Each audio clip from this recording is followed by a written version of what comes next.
Hello दोस्तों, स्वागत है आपका मेरे YouTube चैनल पूजा पाठ में। दोस्तों, आज मैं आपको सुनाने जा रही हूँ रविवार व्रत कथा। तो चलिए करते हैं कथा को शुरू। सर्व मनोकामनाओं की पूर्ति हेतु रविवार का व्रत श्रेष्ठ है। इस व्रत की विधि इस प्रकार है। प्रातःकाल स्नान आदि से निवृत्त हो स्वच्छ वस्त्र धारण करें, शांत चित्त होकर परमात्मा का स्मरण करें। भोजन एक समय से अधिक नहीं करना चाहिए। भोजन तथा फलाहार सूर्य के प्रकाश रहते ही कर लेना उचित है। यदि निराहार रहने पर सूर्य छिप जाए तो दूसरे दिन सूर्योदय हो जाने पर अर्घ देने के बाद ही भोजन करें।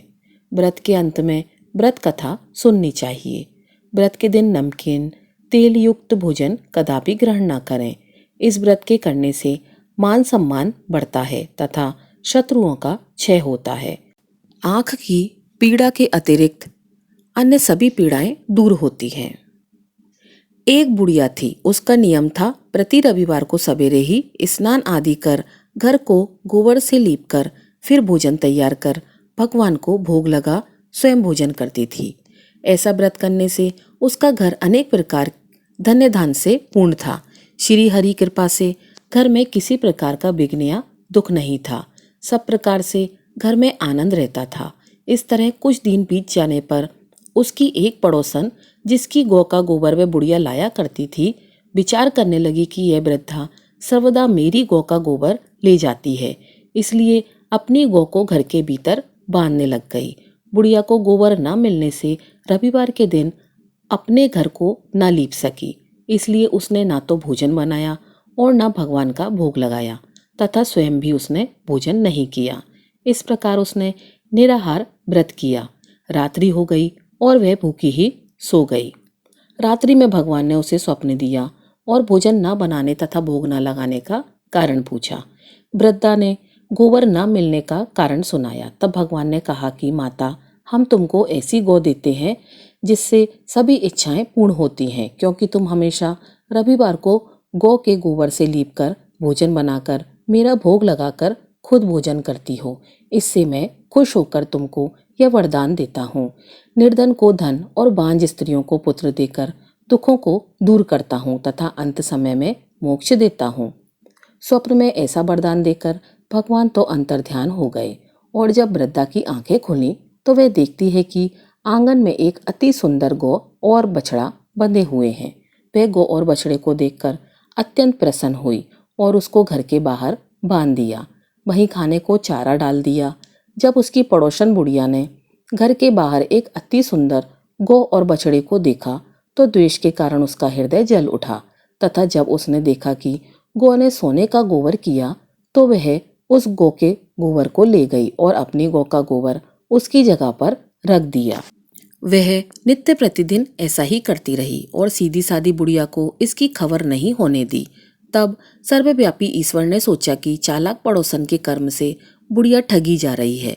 भगवान ने संध्या के समय अपनी माया से बड़े जोर की आंधी चला दी। बुढ़िया ने अंधेरी के भय से अपनी गौ को घर के भीतर बांध दिया। प्रातः उठकर जब वृद्धा ने देखा कि गौ ने सोने का गोबर दिया है तो उसके आश्चर्य की सीमा न रही और वह प्रतिदिन गौ को घर के भीतर बांधने लगी। उधर पड़ोसन ने देखा कि बुढ़िया गौ को घर के भीतर बांधने लगी है और उसका सोने का गोबर उठाने का दाव नहीं चलता, तो वह ईर्ष्या और ढाह से जल उठी और कुछ उपाय न देख पड़ोसन ने उस देश के राजा की सभा में जाकर कहा, महाराज, मेरे पड़ोस में एक वृद्धा के पास ऐसी गऊ है जो आप जैसे राजाओं के ही योग्य है। वह नित्य सोने का गोबर देती है। आप उस सोने से प्रजा का पालन करिए। वह वृद्धा इतने सोने का क्या करेगी? राजा ने यह सुन अपने दूतों को वृद्धा के घर से गऊ लाने की आज्ञा दी। वृद्धा प्रातः ईश्वर का भोग लगा भोजन ग्रहण करने जा ही रही थी कि राजा के कर्मचारी गऊ खोलकर ले गए। वृद्धा काफी रोई चिल्लाई, किंतु कर्मचारियों के समक्ष कोई क्या कहता। उस दिन वृद्धा गऊ के वियोग में भोजन न कर सकी और रात भर रो रोकर ईश्वर से गऊ को पुनः पाने के लिए प्रार्थना करती रही। उधर राजा गऊ को देख बहुत प्रसन्न हुआ, लेकिन सुबह जैसे ही वह उठा सारा महल गोबर से भरा दिखाई देने लगा। राजा यह देखकर घबरा गया। भगवान ने रात्रि में राजा को स्वप्न में कहा कि राजा, गाय वृद्धा को लौटाने में ही तेरा भला है। उसके रविवार के व्रत से प्रसन्न होकर मैंने उसे गाय दी है। प्रातः होते ही राजा ने वृद्धा को बुलाकर बहुत से धन के साथ सम्मान सहित गऊ बछड़ा लौटा दिया। उसकी पड़ोसिन दुष्ट बुढ़िया को बुलाकर उचित दंड दिया। इतना करने के बाद राजा के महल से गंदगी दूर हुई। उस दिन से राजा ने नगरवासियों को आदेश दिया कि राज्य की तथा अपनी समस्त मनोकामनाओं की पूर्ति के लिए रविवार का व्रत करो। व्रत करने से नगर के लोग सुखी जीवन व्यतीत करने लगे। कोई भी बीमारी तथा प्रकृति का प्रकोप उस नगर पर नहीं होता था। सारी प्रजा सुख से रहने लगी। बोलिए सूर्य भगवान की जय। तो चलिए दोस्तों, अब हम सुनते हैं रविवार की दूसरी कथा। प्राचीन समय की बात है। एक गांव में दो भाई राम प्रकाश व कमलकांत रहते थे। उनमें से बड़ा भाई राम प्रकाश बहुत सीधा साधा था। वह उसकी पत्नी सत्यवती भी बहुत सीधी सादी थी। यह परिवार सूर्यवंशी था, इसलिए वह सूर्य देवता को अपना कुल देवता मानकर उनकी पूजा करते थे। सत्यवती हर दिन सूर्य भगवान की पूजा करती व उन्हें जल चढ़ाती थी। साथ ही रविवार के व्रत भी रखती थी। परंतु इसके विपरीत कमलकांत की पत्नी संजना नए विचारों की थी। वह पूजा पाठ में बिल्कुल विश्वास नहीं रखती थी। कमलकांत भी सीधा साधा था, पर संजना को समझाने पर भी पूजा नहीं किया करती थी। कमलकांत उसे समझाता कि ऐसा न करने से सूर्य भगवान, जो कि हमारे कुल देवता हैं, वे नाराज हो जाएंगे, पर वह नहीं मानती और अपनी जेठानी को अनपढ़ कहकर उसका मजाक उड़ाया करती थी। दोनों भाई एक साथ रहते थे, एक ही साथ में काम करते। घर में सुख शांति थी। लेकिन एक दिन संजना किसी बात पर सत्यवती से लड़ाई करने लगी और वह कमलकांत से कहने लगी कि वह यहाँ नहीं रहेगी। सभी ने उसे बहुत समझाया, पर वह नहीं मानी और घर, खेत, रुपया, पैसा आदि में बंटवारा करवा दिया। अब दोनों भाई अलग रहने लगे। आज रविवार के दिन सत्यवती ने व्रत किया। शाम को उसने सूर्य भगवान की पूजा की और जल चढ़ाया। उसी समय संजना वहां आई और कहने लगी, यदि तुम्हारे सूर्य भगवान इतने ही सच्चे हैं तो शाम होते ही मुंह छुपाकर भाग क्यों जाते हैं, और जब भी बादल आते हैं वे उनके पीछे क्यों छुप जाते हैं। तो कभी ऐसे भगवान की पूजा नहीं कर सकती।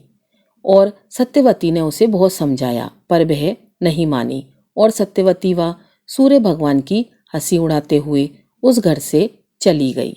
सत्यवती को बहुत दुख हुआ। उसे डर था कि यदि कुल देवता नाराज हो गए तो परिवार पर बहुत संकट आ सकता है। रात को जब सत्यवती सो रही थी तो सपने में उसे सूर्य भगवान के दर्शन हुए और उन्होंने कहा, मैं तुम्हारी भक्ति से बहुत प्रसन्न हूँ, मांगो क्या मांगती हो। तब सत्यवती ने कहा, भगवान, मेरी देवरानी नासमझ है, उसके कारण आप रुष्ट ना हो, उसे क्षमा कर दें। सत्यवती की बात सुनकर सूर्यदेव बहुत प्रसन्न हुए और उन्होंने कहा, ठीक है, मैं उसे क्षमा करता हूँ।